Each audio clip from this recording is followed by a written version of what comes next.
everyone, my name is Christine. I wanted to do a quick tutorial on glue basting when piecing a quilt. Please follow along as I show you how I baste with simple Elmer's school glue. Here we go.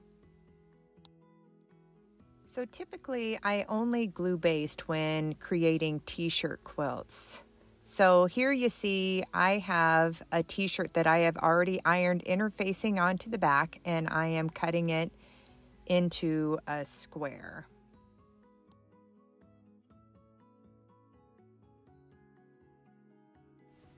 Here are the two fabrics for my t-shirt quilt that I will be gluing together. I use a very thin strip of glue within that 1/4 inch seam, and I use my hot iron with steam, and that helps dry that glue. Once it's not hot any longer, I take it over to my machine, and here you see I'm showing you that it holds it really well. And I go ahead and just sew my 1/4 inch seam. I do not find that it gums up my needle at all. I then take it over to my ironing station, and you'll see I have an old cloth set down, so if any glue spills over, it's not getting on my wool mat. I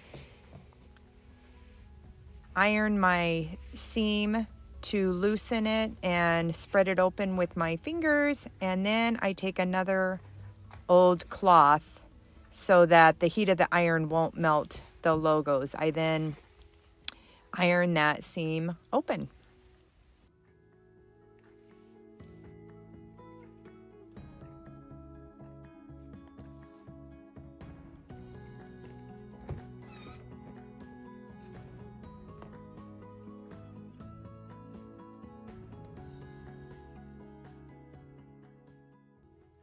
Here I have this t-shirt quilt loaded on my long arm machine, and I have sped up the video to quickly show the freehand stitching I do on my t-shirt quilts.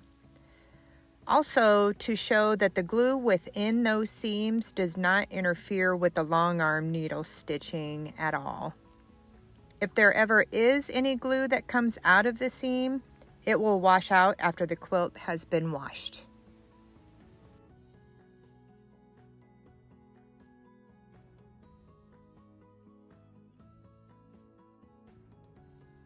I hope you've enjoyed watching my glue basting tutorial.